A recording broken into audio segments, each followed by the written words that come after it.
You're watching a segment of The Splash, Greater West Bloomfield's news magazine show. Welcome back to The Splash, everyone. I'm Jonathan Jackson. My guests on the show this week are the Mack sisters. How are you ladies doing today? Hi, we're doing great. That's great. Thank you for having us here. Yes. No, you guys have been playing together for so long, and you had a very successful career. 20 years, I believe, right? At least, yes. Wow. Yes. Yes. So when you two were growing up and doing music, how did that come about? Was it your parents that influenced you, or maybe something else? Our parents did influence us a little bit. Our father, who loved music, he bought an upright piano for us when we were living in Tokyo in Japan. And so my sister, she started taking piano lessons. When I was 5. Yeah, yes. and then I followed her route. Okay. But I think our parents always encouraged us to share our music with the others. So whenever we had a friends or family over, even when we are little, we are always entertaining them, and then just try to make people's life better. Okay. Yeah. Now, in siblings, did you guys have any rivalry at all? I mean, you started piano first, and then Tomoko, you started after. Yeah. So, were you both like separate then at the time? Right, or individual. was there- We Okay. were doing a solo works mainly. Okay. But I don't think there was too much rivalry. I think that we had a very good teacher who was very aware that we were siblings. So Okay. sometimes we will do something like a duet together, but most of the time we will be doing a solo works. And yes. But because we had one instrument, you can imagine that sometimes, yes, it was this little bit of push, and because it's like my turn, Who got to practice at what Yes, time right. or what? Whenever I start practicing, she wants to do it that time. I'm sure. But it was all good, and we always had a music in our life, and so it was very Absolutely. nice. And we used to sing and dance together, and Yeah. I think that Singing really was helped us. fun, Yeah, I think always. that helped us really being together, performing, because as a duo pianist, we really have to feel each other, and also we have to interpret the music in a similar way. And singing together growing up and dancing, and then that really brought us together, and then feel the music very similar way. It sounds like you guys have always been involved in the arts, just growing Yes. up, and especially when you went to college at OU. Can you tell us a bit about that? Is that where you started working together as duo pianists? Yes, it kind of started there. We had a wonderful teacher. Her name is Joyce Weintraub Adelson, and she specialized in duo pianism. Okay. And her sibling, twin sister, actually concertized as duo pianists, and they were the winner of Munich International Competition. So when my sister and I were given opportunities to compete in duo competition, Joyce started to coach us, and we fell in love with playing ensemble because there was just so much music. Like even Beethoven wrote music originally, all his symphonies for piano four hands. It was just a treasure of repertoire. We could spend the rest of our life, but still not enough time to learn Right. We're what's always out learning. there. Yes, yeah. Yeah, speaking of time, the amount of practice you have to do to be able to do this. I mean, the synchronization and working together. Like, how often do you practice together and then maybe separately as well? My sister comes to my studio, which is only about 50 minutes away. We practice at least 3 times a week, and then that time is about 2 to 2.5 hours. Of course. And then the rest of the days we just practice solo.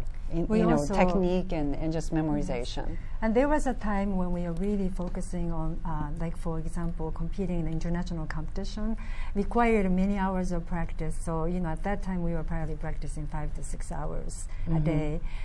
But now we are very busy with also teaching. We have a full student studio.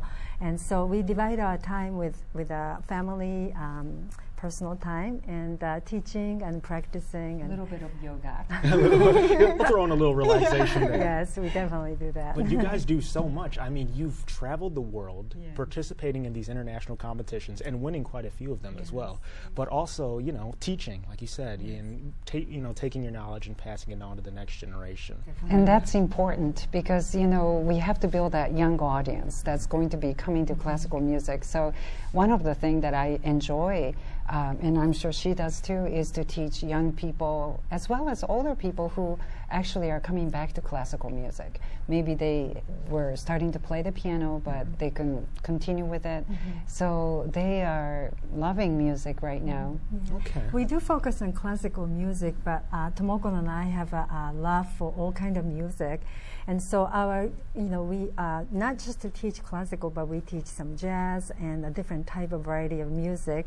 And what we try to do is really outreach to the audience instead of a traditional way of concerts where the performers just to play and don't really talk to the audience. We really try to stay away from that traditions, but we really speak with the audience and then try to educate them about the works and composers. And interacting with them. Yes. Of course. And I think Get them sometimes, involved. oh Yes. yes, and program notes sometimes are so hard to read in the dark for a lot of people. That's So right. we- It's so we difficult usually- because you're in a dark room. Yes. So we usually Yes. explain about them and then what we felt about that piece as well. I think it's so important for our audience to know, like, why did we select that piece? You know, how did it affect us? What inspired us?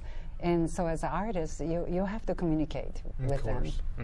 And also, speaking of audience, you have a concert coming up here in West Bloomfield at the Right. All Seasons. That's on the 14th. Yes. It not very public, but it is for the folks there, the residents at that home. And they appreciate But, so much. We have a concert that is going to be open to the public at the Temple Israel, Okay. and that's going to be on the May 15th Sunday at 7:30. Okay. And then they can call there, and there's no tickets involved. It's a free concert. So we really like to have everybody come out, and it's just really this local concert. So Yes. we'll hope to see everybody there. And this summer we're traveling to Poland. To Poland. Yes. More international work. You know? Yeah. We're giving concerts in Małchowski Palace in Nałęczów, Poland, and we're going to be participating and teaching at a music festival that my husband started 20 years ago. So we're celebrating Jubilee of 20th year. That's amazing. We're bringing some of our friends and Yeah. also students. Our mother. And students and Yes. Yes. Yeah. It'll be Poland, very exciting. I mean, and traveling and doing so much, but still finding time to, teach and also do yoga. Have a good time. That's right. That's right. gardening. Well, my thanks again to both of you for Thank coming you. on to the show today. I really do appreciate it. And also, if you want to see more of their upcoming concerts of the Mack Sisters, go to their website at macksisters.com. You have a list of upcoming concerts there as well, right? They can also view our performance on the YouTube, as well as if they go to our website. There are some clips that's linked to that, and so they can see us playing on 2 pianos, on also 1 piano, 4 hands. Right, and we have our 4 CDs that are available. That's right, yes. Yes. I believe they are the Rhapsody, American Mosaic, Dance Montage, and Fantasy. Yeah. Yes, those are the Correct. 4. That's Okay. right. Yes. Yeah. And you can find those on Amazon, iTunes, and CD CD Baby. Baby. Yes, CD Baby. So look for those as well. Thank you. Thank you so much for having us. Yes, It was fun. and this was fun, and I'm so glad you guys came. Once again, the Mack Sisters, ladies and gentlemen, definitely go check them out on their upcoming concerts on their website, and look for other stuff on their coming up on their like I said. So. All right. We hope to see you Yes. and see everybody from this Yes. area. Of course. Thank you for having Yes. us. Thank you. Thanks for watching a segment of The Splash. To catch the entire show or other segments, watch us on Comcast Channel 15 or AT&T Channel 99. Or look us up online at thesplash.tv and listen to us on WBLD 89.3 The Lakes FM.